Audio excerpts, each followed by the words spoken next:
भोजपुरी फिल्मों के सुपरस्टार निरहुआ यानी दिनेश लाल यादव आज सिर्फ इंडिया में ही नहीं बल्कि पूरी दुनिया भर में अपनी एक पहचान बना चुके हैं।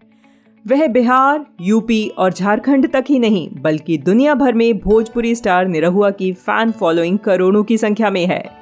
निरहुआ के सॉन्ग रिलीज होते ही यूट्यूब पर हमेशा ट्रेंडिंग लिस्ट में रहते हैं और बेहद पसंद भी किए जाते हैं। निरहुआ ने भोजपुरी सिनेमा में बहुत सारी सुपरहिट फिल्म्स दी हैं।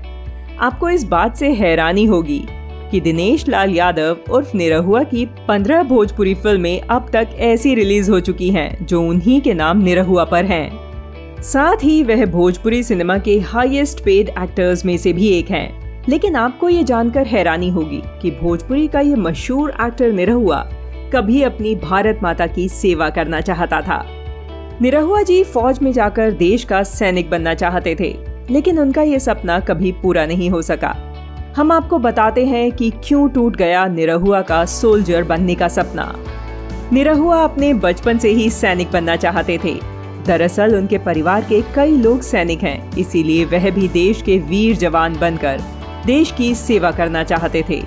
निरहुआ ने अपने इस सपने को पूरा करने के लिए स्कूल के दिनों से ही मेहनत करनी शुरू कर दी थी। पढ़ाई के वक्त ही उन्होंने एनसीसी भी ज्वाइन कर ली थी ताकि आर्मी में जाने से पहले ही वह पूरी तरह से फिट रहें। निरहुआ तो उम्र के साथ बड़े हो गए, लेकिन उनकी हाइट ने उन्हें धोखा दे दिया। तमाम कोशिशों के बाद भी उनका सिलेक्शन फौज के लिए नहीं हो सका, जिसके बाद उन्होंने अपना करियर फिल्मों में बनाया। निरहुआ देश की सेना का हिस्सा नहीं बन सके, लेकिन बड़े पर्दे पर वह सैनिक के रूप में लोगों का दिल जीत चुके हैं। उन्होंने आर्मी नाम की फिल्म बनाई। इस फिल्म में निरहुआ ने खुद काम किया था, जिसमें उनके साथ एक्ट्रेस ऋतु सिंह मुख्य भूमिका में नजर आई थी। निरहुआ का सपना उनके भाई प्रवेश लाल यादव ने पूरा किया।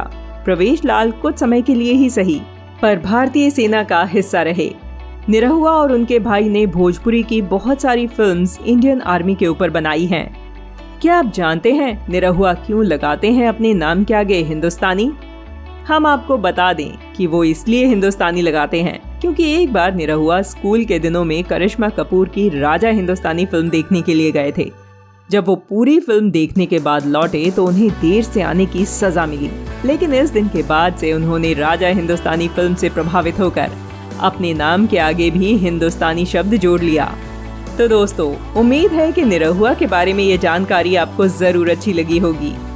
ऐसी ही लेटेस्ट न्यूज और अपने फेवरेट स्टार्स, मूवीज और सिंगर्स के बारे में जानने के लिए हमारे चैनल को सब्सक्राइब करें। साथ ही स्क्रीन पर दिए गए बेल आइकॉन को प्रेस करें। इससे आपको हमारे वीडियोस की नोटिफिकेशन सबसे पहले मिल जाएगी। वीडियो को लाइक और शेयर करना बिल्कुल भी न भूलें।